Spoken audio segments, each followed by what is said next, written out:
Olá, meus amigos, sejam bem-vindos. Eu sou o Marcos Paz, aqui do canal Teologia Contextualizada. Espero que vocês estejam bem, acompanhando o canal, deixando seu like, compartilhando com as pessoas que vocês têm contato, deixando seus comentários e, na medida do possível, eu tenho respondido. Muito obrigado pelos feedbacks que vocês têm encaminhado no canal. Louvado seja Deus, pois esse canal, a ideia é fomentar exposições bíblicas e passando pelas 4 ramificações teológicas: a bíblica, a histórica, a sistemática e a prática. Que Deus possa estar te conduzindo no amor do Pai, na graça do nosso Senhor Jesus Cristo e na comunhão do Espírito Santo.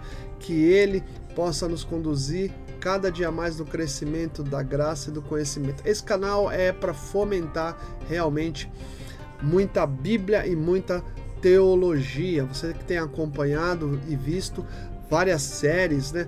No ano de 2024 nós estamos fazendo séries muito bem colocadas e expostas a cada um de vocês que tem acompanhado o canal.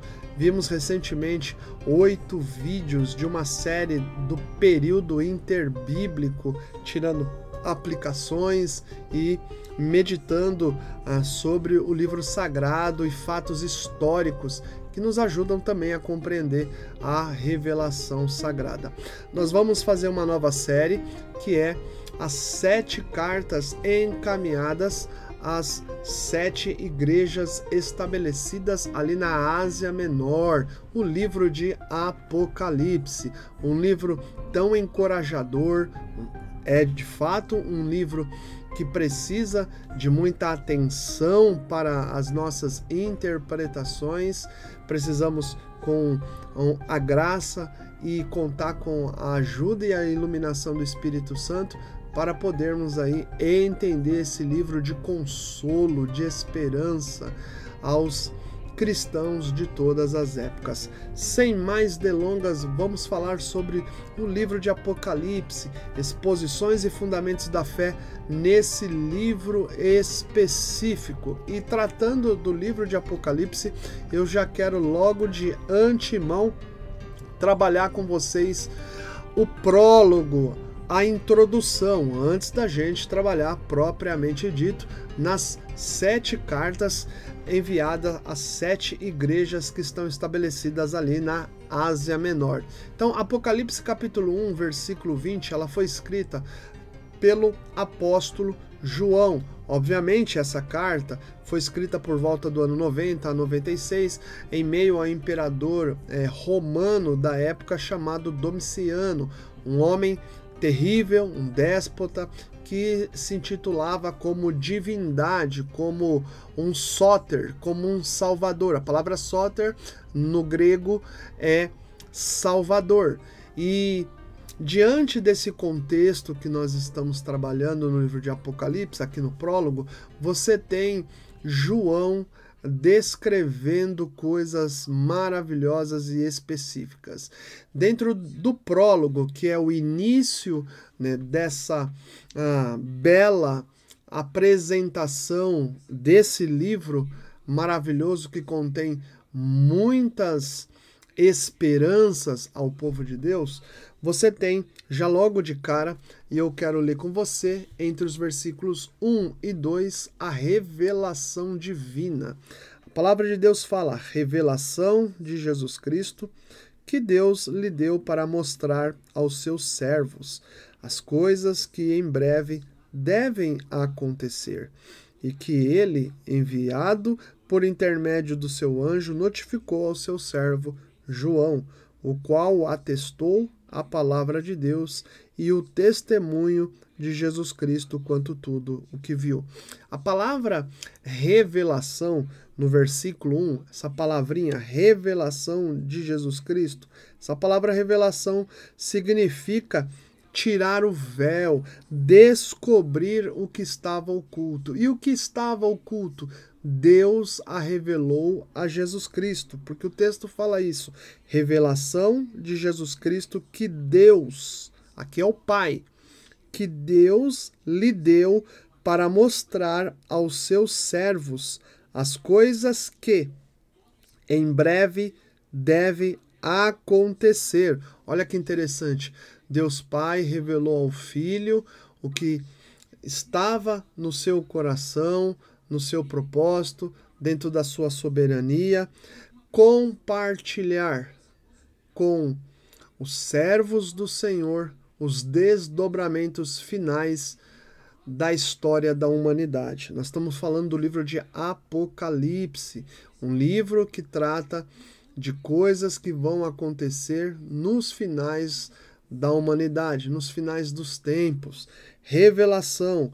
O Senhor está tirando o véu, aquilo que está encoberto à humanidade, aos servos do Senhor, porque essa revelação ela foi dada para a igreja. O texto fala que Deus lhe deu para mostrar aos seus servos. Olha só, mostrar à igreja o que vai acontecer. E nós temos aqui preciosidades. E através, meus irmãos, dessa revelação, o apóstolo João descreveu coisas importantíssimas. Você tem, entre o versículo 3, todos aqueles que leem o livro de Apocalipse são considerados como homens e mulheres felizes, afortunados. O texto bíblico diz: bem-aventurados aqueles que leem e aqueles que ouvem as palavras da profecia e guardam as coisas que nela escritas, pois o tempo está próximo.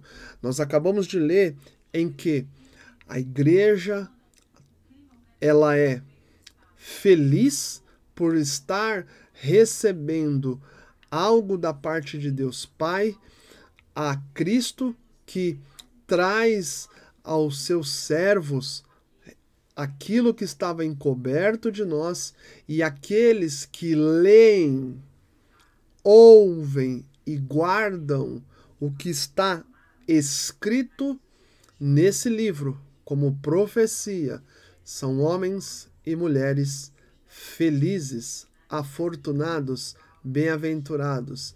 Feliz porque leem, feliz porque ouvem, ou seja, vai ser um livro muito bem pregado, explorado, ensinado, e felizes porque guardam a profecia revelada da parte de Deus a Cristo e a Cristo aos seus servos, a sua igreja.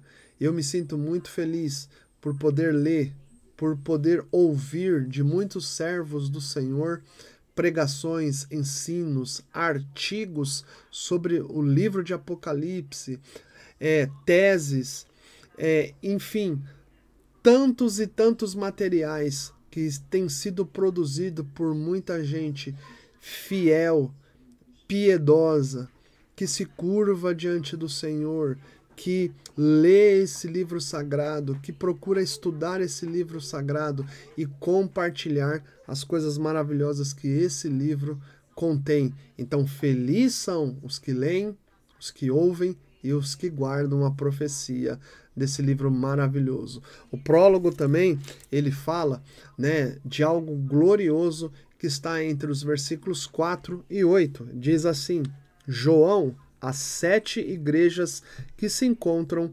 na Ásia Menor. A Ásia seria hoje a Turquia dos dias atuais. Graça e paz a vós outros, da parte daquele que é, que era e que há de vir, da parte dos 7 espíritos que se acham diante do seu trono. Louvado seja Deus. Já faz menção aqui aos irmãos, logo já de início, a presença do Espírito Santo de Deus, da parte dos 7 espíritos. E aí o texto fala: e da parte de Jesus Cristo, a fiel testemunha, o primogênito dos mortos e o soberano dos reis da terra. Já está colocando no devido lugar toda a questão política e social daquela época. Jesus Cristo, a fiel testemunha. E o texto fala: primogênito dos mortos e o soberano dos reis da terra. Louvado seja Deus por isso, aquele que nos ama e pelo seu sangue nos libertou de nossos pecados. Cristo, na sua encarnação, cumpriu a missão que foi dada por Deus Pai a ele, morte e morte de cruz, mas ao terceiro dia ressuscitou. E essa morte de Jesus Cristo na cruz, ela tem um significado muito poderoso na vida de todos aqueles que vêm a crer. O texto fala que pelo seu sangue nos libertou de nossos pecados. A palavra libertou no grego é luo, que significa soltar, liberar, dissolver, desamarrar, libertar das amarras, ou seja, pessoas que estavam presas, cativas, amarradas no pecado. Hoje, por integrar as suas vidas a Cristo Jesus, estão libertas, livres, dissolvidas do pecado. E tudo isso aconteceu porque Deus Pai nos amou e porque Jesus nos amou. O texto fala, aquele que nos ama. Olha que coisa linda. Jesus, na sua encarnação, amou e amou até o fim. Louvado seja Deus. Mas não para por aí. O texto fala que ele constituiu e nos constituiu reino, sacerdotes para o seu Deus e Pai. A ele a glória e o domínio pelos séculos dos séculos. Amém. Você tem no versículo de número 5, o finalzinho dele, e a entrada do 6, como se fosse o que nós chamamos em teologia de doxologia. Doxa, glória, logia, palavra de glorificação ao Senhor. João, aqui nesses versículos, ele está trazendo aqui um louvor diante de Deus. Constituiu-nos o quê? Um reino de sacerdotes para Deus e Pai. A ele a glória, o domínio pelos séculos dos séculos. Amém. Olha que coisa maravilhosa. Ele te fez, ele me fez, ele fez todos aqueles que nele creem novas criaturas e os constituindo para serem sacerdotes do Deus Todo-Poderoso. Versículo 7. Eis que vem como as nuvens, e todo olho o verá, até quanto os transpassaram. E todas as tribos da terra se lamentarão sobre ele, certamente. Amém. Eu sou o Alfa, o Ômega, diz o Senhor Deus, aquele que é, que era e que há de vir, o Todo-Poderoso. Esse prólogo é tão glorioso que entre os versículos 7 e 8, João está descrevendo uma palavra grandiosa de esperança e de graça para a igreja que passa por infortúnios, adversidades, porque ela anda na contramão do Império Romano, ela anda na contramão de uma sociedade paganizada, mundanizada, vivendo na mais pura carnalidade, nos seus hedonismos, secularizada naquele período, que não é diferente dos dias de hoje. A igreja ela anda na contramão do mundo, dos valores carnais, dos valores hedonistas do tempo presente. E ele fala sobre a parousia de nosso Senhor Jesus Cristo. O que é a parousia de nosso Senhor Jesus Cristo? É a volta de Cristo.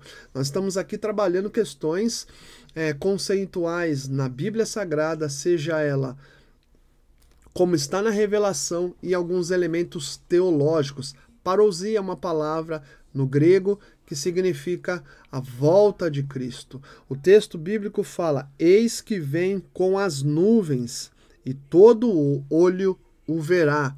Vai acontecer algo sobrenatural na terra. A gente sabe que existem fusos horários diferenciados, distintos na terra, mas todo o olho verá. Inclusive, o texto fala até quantos o transpassaram.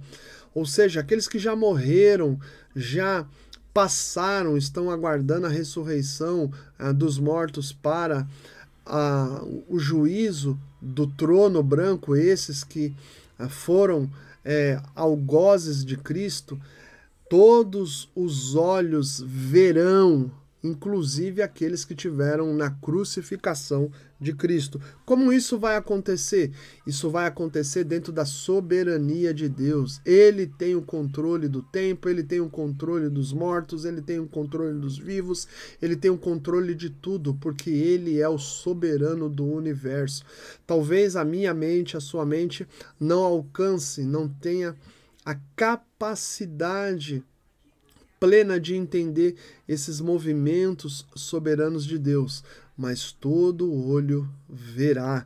O texto bíblico fala, e todas as tribos da terra, aqui está dizendo tribos no sentido de nações constituídas, tribos, aldeias, as pessoas se lamentarão. O texto fala isso, se lamentarão por quê?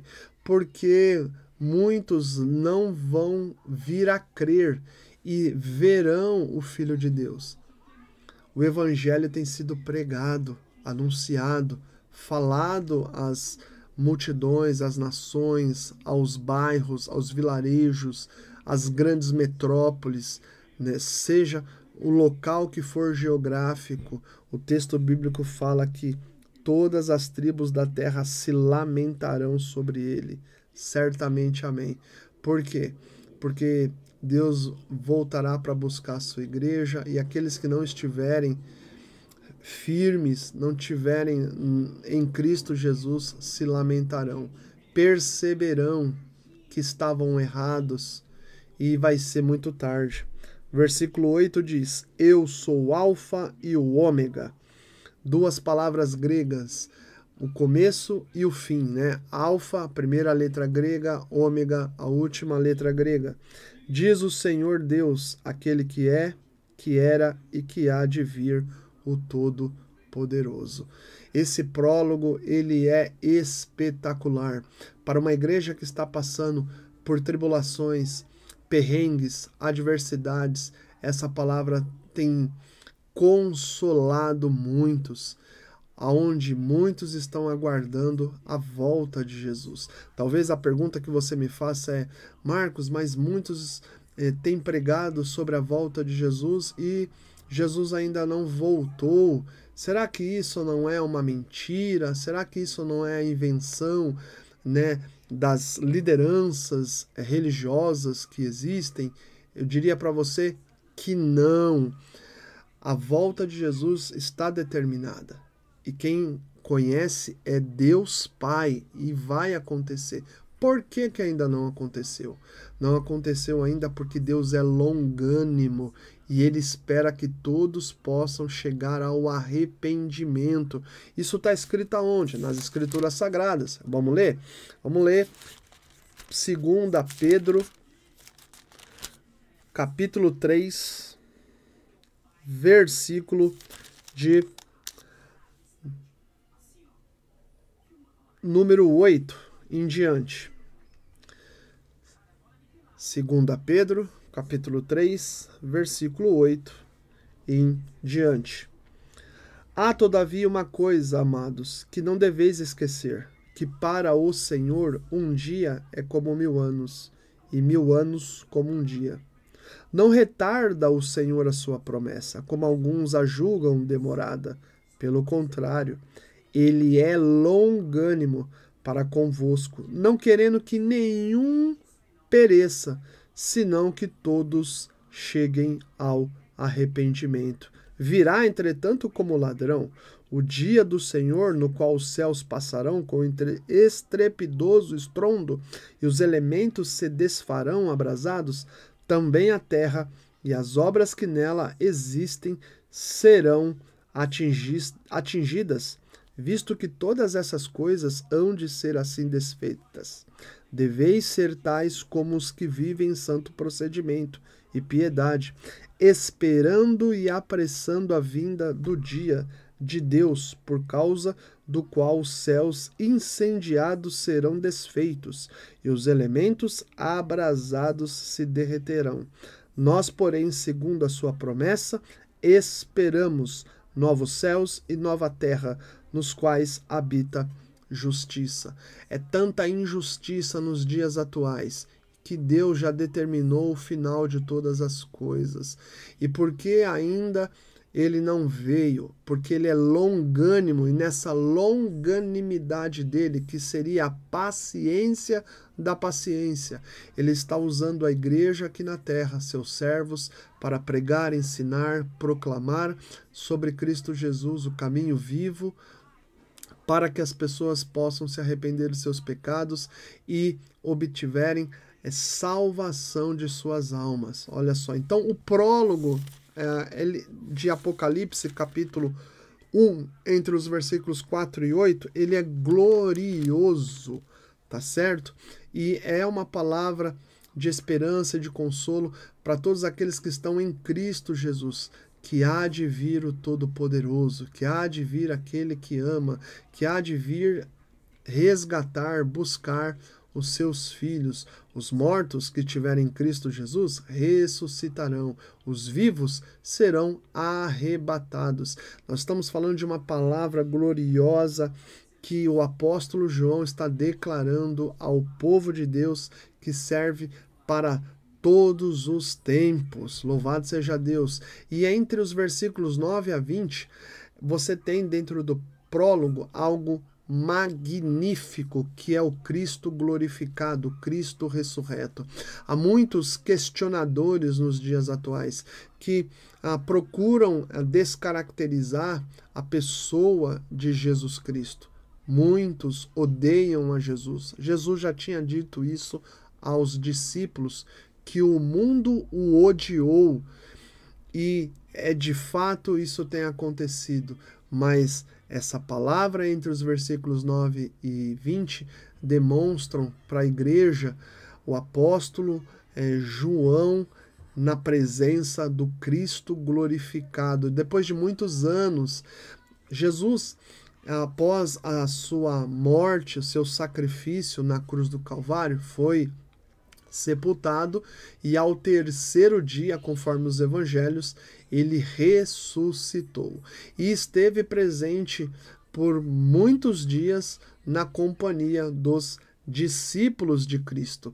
E após a sua ascensão, o Espírito Santo foi derramado, conforme Jesus disse que não deixaria órfãos os discípulos, que viria outro Consolador, que o Pai enviaria a promessa, a presença doce do Espírito Santo, a comunhão maravilhosa do Espírito Santo de Deus, a pessoa do Espírito Santo que ia nos guiar a toda a verdade. E como essa carta ela foi escrita por volta do ano 90 a 96, se a gente ter uma ideia, se ela foi escrita no ano 90, de 90 para 30, você tem aí 60 anos. Se for 96, 66 anos que Jesus tinha ascendido aos céus, e João, o último apóstolo vivo, esteve na presença do Senhor. Olha que coisa gloriosa. E registra isso para o povo de Deus. Jesus não está no túmulo. Glória a Deus. Jesus está vivo. O texto fala: eu, João, irmão vosso e companheiro na tribulação, no reino e na perseverança. Óbvio, aquele tempo a perseguição era grande, ele se coloca juntamente com os demais, companheiro na tribulação. Tribulação do que, Marcos? Tribulação de andar nos caminhos de Cristo, andar na contramão da sociedade, andar na contramão dos valores daquela época. A igreja de Cristo adorava apenas um só Senhor, um só Salvador, Jesus Cristo. O texto fala: no reino e na perseverança em Jesus. Achei-me na ilha chamada Patmos, por causa da palavra de Deus e do testemunho de Jesus.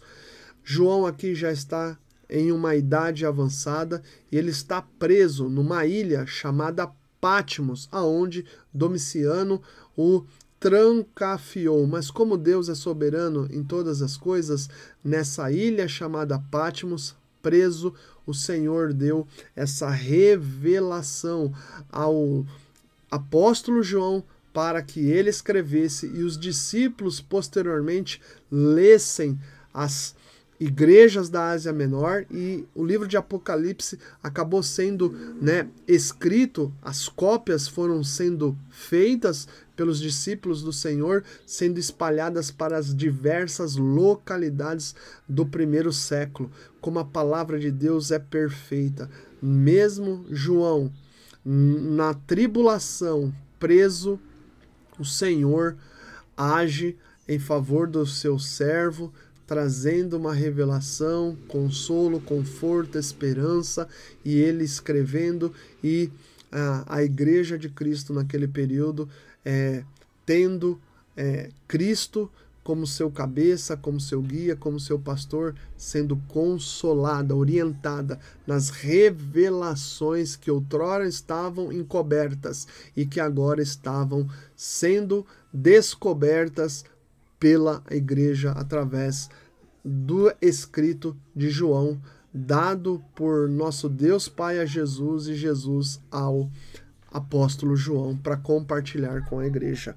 Louvado seja Deus, por causa da palavra de Deus, ele estava ali, não reclamando, não murmurando, mas glorificando a Deus, como Jesus ensinou no sermão da montanha: bem-aventurado sois quando por minha causa são perseguidos, injuriados. Olha só, achei-me em espírito no dia do Senhor, dia de domingo. O dia de domingo é o dia da ressurreição. Então, no dia do Senhor, no domingo, eles celebravam, glorificavam, se reuniam para cultuar, louvar, ter comunhão com o Senhor e a própria igreja. Achei-me em espírito no dia do Senhor e ouvir por detrás de mim grande voz como de trombeta. Faz uma comparação sobre aquela voz que ele estava ouvindo. Soava-se como se fosse uma trombeta, dizendo: o que vês, escreve em livro e manda às 7 igrejas: Éfeso, Esmirna, Pérgamo, Tiatira, Sardes, Filadélfia e Laodiceia. Voltei-me para ver quem falava comigo, e voltando, vi 7 candeeiros de ouro, e no meio dos candeeiros uma semelhante a filho do homem. Olha que interessante. No meio daqueles candeeiros de luzes, ele viu uma pessoa, semelhante ao filho de homem, com vestes talares, cingindo a altura do peito, com uma cinta de ouro. A sua cabeça e cabelos eram brancos como a alva lã, como neve, os olhos como chama de fogo, os pés semelhantes ao bronze polido, como que refinado numa fornalha, e a voz como voz de muitas águas. Você está vendo, ele está trabalhando coisas que ele está vendo ali naquela visão espiritual, porque o versículo 10 fala: achei-me em espírito, e ele está vendo aquilo, e como não tem uma linguagem específica, ele está comparando com coisas que as pessoas tenham conhecimento. O que ele está vendo? Cristo Jesus, o incomparável. E o texto bíblico fala: tinha na mão 7 estrelas, e da boca saía-lhe uma afiada espada de 2 gumes.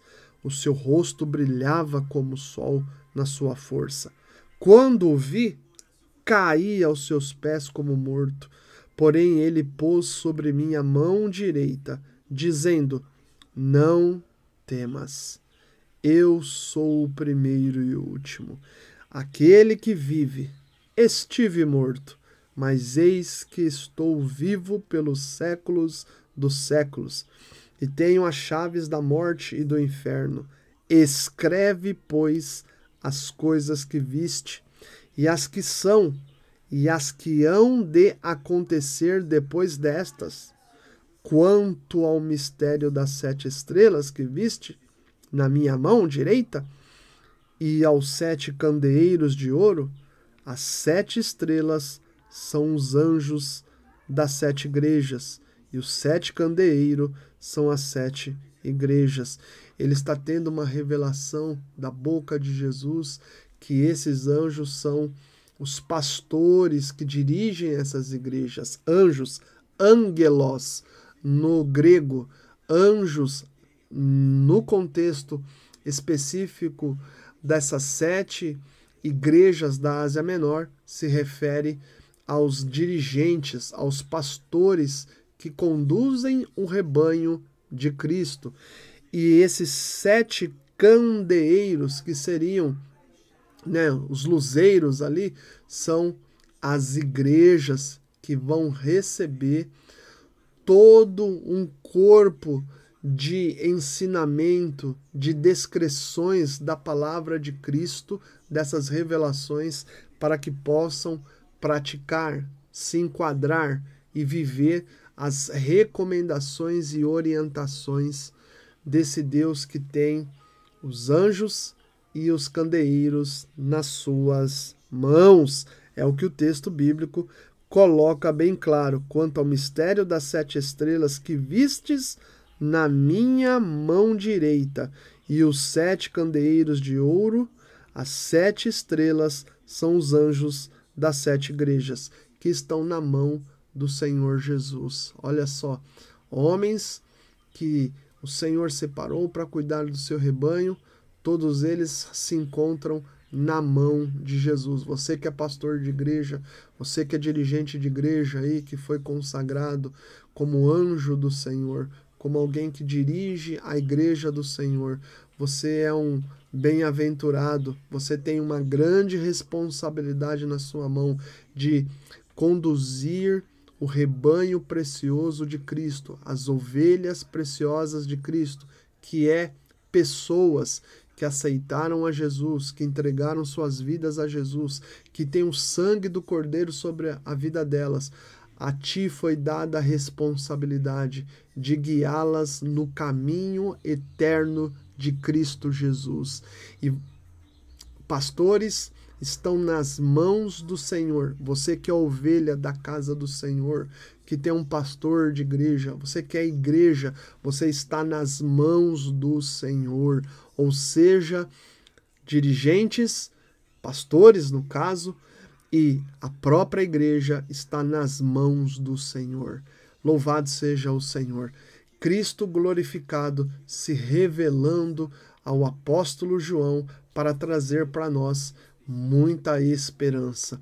Olha que prólogo maravilhoso, que passagens gloriosas que acabamos de ler entre os versículos 1 e 20.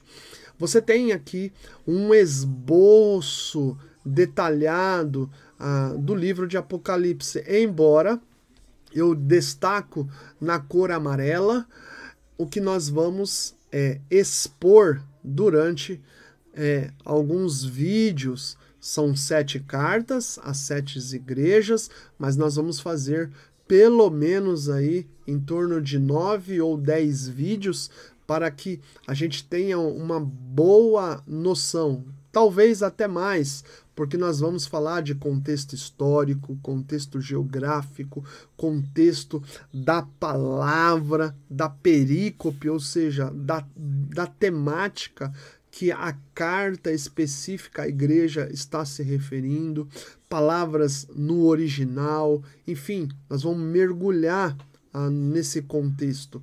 Então, o livro é um livro de esperança, de consolo, de muita graça e de revelações dos desdobramentos daquilo que o Senhor Deus revelou a Cristo Jesus, nosso Senhor e Salvador, e compartilhou com o apóstolo João. Então você tem a introdução no prólogo, entre os capítulos 1, versículo 1 a 8, a primeira visão, capítulo 1, versículo 9 ao capítulo 3, versículo 22, que tem a ver com as 7 igrejas, o Cristo glorificado que nós acabamos de expor. Tem a segunda visão entre o capítulo 4, versículo 1 ao capítulo 16, versículo 21, onde nós temos alguns desdobramentos preciosos. o trono celestial e o cordeiro, as aberturas dos 7 selos, o toque das 7 trombetas, as bestas e o conflito que vai haver, derramamento dos 7 cálices da cólera ou da ira de Deus sobre a humanidade. Essa é a segunda visão. A terceira visão é Cristo e a sua vitória, né, contra o anticristo, contra uma série de desdobramentos que vão acontecer na terra. Capítulo 17, do versículo 1 até o capítulo 21, versículo 8. Na quarta visão, Cristo e a sua noiva e a igreja. Nós temos aqui uma passagem espetacular. Capítulo 21, versículo 9 ao capítulo 22, versículo 5. E a conclusão, né, que são exortações finais e bênção. Mas nós vamos, nesse estudo, nessa série, nos atermos às 7 igrejas. Posteriormente, nós vamos trabalhar outras partes do esboço do livro de Apocalipse, para que a gente possa compreender. Mas, em primeiro lugar, nós compreendemos já a primeira parte do livro, que é, né, o prólogo, como nós acabamos de proferir, a revelação de Deus Pai a Cristo e Cristo compartilhando com seus servos. E segundo, o Cristo glorificado. Isso é de encher o coração, a alma e se alegrar. Segundo, nós vamos abordar sobre essas mensagens que foram encaminhadas às 7 igrejas, fazendo aí algumas exposições muito bem consolidadas. Éfeso, Esmirna, Pérgamo, Tiatira, Sardes, Filadélfia e Laodiceia.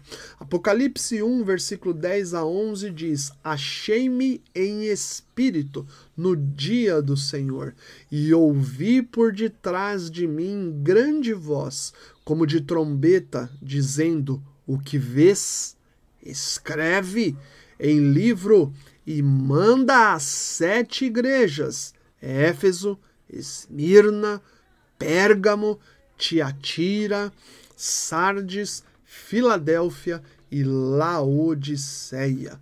Mensagens distintas a cada uma dessas igrejas.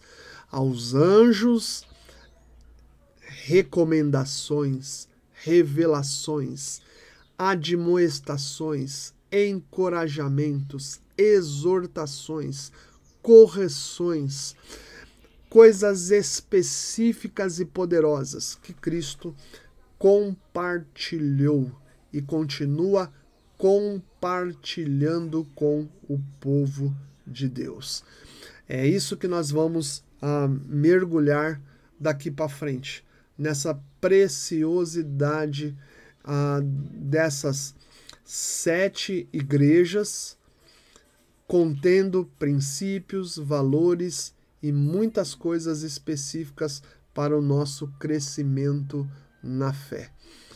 Tudo isso, meus irmãos, que vocês estão ouvindo nesse vídeo, se passa geograficamente nesses territórios. Você está vendo aí no mapa um círculo aonde a gente demarcou, aonde foi enviada essas cartas às igrejas. Você tem então a igreja de Éfeso,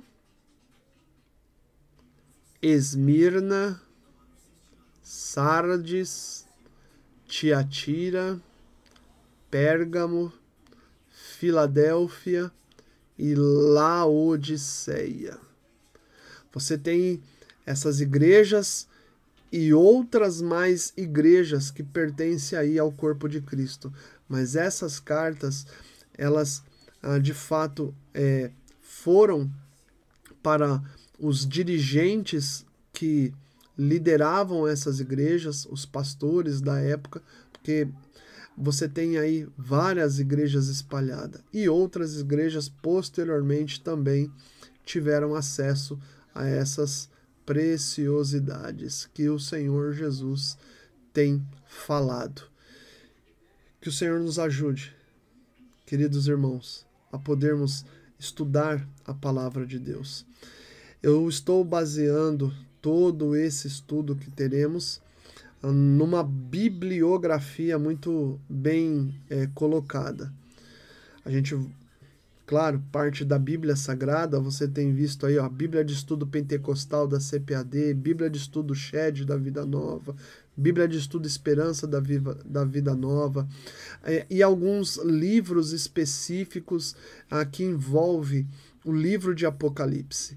Então, a introdução ao Novo Testamento do D.A. Carson, do Douglas Moo, do Leon Morris, introdução de Atos Apocalipse, do Craig L. Blumberg, da editora Vida Nova, Manual Bíblico Unger, da Vida Nova, O Mundo do Novo Testamento da época, escrito por J.I. Packer, que o Senhor já recolheu, Mary Tenney, William Wright Jr., O Novo Testamento e Sua Origem, do Mary Tenney, da Vida Nova, Panorama do Novo Testamento, do Grundy, da Vida Nova, Panorama do Novo Testamento, do Dunnett, da Vida Nova, Comentário Expositivo de Apocalipse, né, do Reverendo Hernandes Dias Lopes, aí da editora Hagnos, né? O Dr. Hernandes Dias Lopes, esse reverendo, é um dos maiores expositores ativos aqui no Brasil e tem um livro de Apocalipse muito bom. Comentário de Apocalipse da Cultura Cristã, de John MacArthur, que é um americano, muito bom esse comentário dele. Comentário exegético de Apocalipse, do Osborne, aqui trabalha questões exegéticas do grego, né? Ele traz coisas profundas, um baita de um livro. Também, Comentário Bíblico Esperança, né, do Adolf Paul, muito bom esse livro, é a capa onde tem um peixinho. Comentário de Apocalipse da Cultura Cristã, do Simon Kistemaker, também um livro muito bom que trabalha exegese, que trabalha hermenêutica, que aprofunda algumas questões de gramática do grego, que vai fazer também a diferença. E nós temos o comentário de Apocalipse do Michael Wilcock, da ABU, da editora ABU, uma editora muito boa e conceituada. Então nós estamos fazendo aí uma série para que vocês tenham a ciência e um conteúdo muito bem delineado para que você possa aí aproveitar toda essa série. Peço a tua oração, mas também a tua colaboração para que você possa divulgar para os seus amigos e possa anotar, estudar, questionar, comentar no YouTube, e eu sei que vai ser muito bom para o teu crescimento, para o nosso crescimento. Estudar a palavra de Deus nunca foi demais. Embora muita gente tenha acesso às Escrituras Sagradas, outros não têm tanto acesso às Escrituras Sagradas, mas a nossa ideia é que todos possam ter acesso a esse conhecimento maravilhoso. Hoje, o canal ele é pequeno, é verdade, tem 239 pessoas, mas eu não estou preocupado em quantidade, embora a quantidade, quanto mais pessoas tiver, melhor, porque a palavra de Deus vai chegar para mais pessoas, e aí quem vai divulgando também para mais pessoas é vocês que têm prestigiado esse canal, e eu conto com a ajuda de vocês, mas a minha oração diante do Senhor é fazer com que esse canal possa ser propagado e muita gente possa de fato ouvir o evangelho verdadeiro, genuíno, na qual eu me comprometi a expor o que o texto sagrado diz. Obviamente, a gente vai perceber nos vídeos muita confrontação. A palavra de Deus confronta a natureza carnal do homem caído, confronta a natureza até mesmo daqueles que são nova criatura, justamente para quê? Para que possam continuar se espelhando e imitando aquele que reina para todo sempre, que é Cristo Jesus. O apóstolo Paulo, ele disse certa vez à igreja amada aos Coríntios: sejam meus imitadores, como eu sou de Cristo. Que sejamos imitadores de Cristo, que possamos nos espelhar na pessoa de Cristo, que essa série ela possa entrar no teu coração, que você possa deixar ser confrontado pela palavra de Deus, que eu possa me deixar ser confrontado, nos deixemos ser confrontado. Vai de fato bater de frente com o seu ego, com o seu eu, com tudo aquilo que você acha ou pensa, ou eu acho ou penso que estamos certos, mas aquele que sonda os corações, que tem na mão os pastores, as estrelas, e que tem o candeeiro, que é a sua igreja, nas suas mãos. Deixa Jesus Cristo te confrontar. Deixemos Jesus Cristo nos confrontar. E que haja muito arrependimento, muita transformação, muita mudança. Que haja disposição e desejo de viver segundo o padrão estabelecido de nosso Senhor Jesus Cristo. Glória a Deus por isso, porque ser imitador de Cristo é isso. Mimetes, no grego, significa que Jesus, ele imprimiu e deixou um padrão estabelecido. E é esse padrão que a igreja deve perseverar na sua caminhada como forasteira e peregrina nessa terra. No nome de Jesus, eu quero te agradecer pela tua companhia e que o Senhor nos ajude a entender as grandezas da sua palavra. Um grande abraço a todos vocês e vamos nos conectar com essa série, as 7 cartas que foram destinadas às 7 igrejas da Ásia Menor. Um grande abraço a todos. Valeu!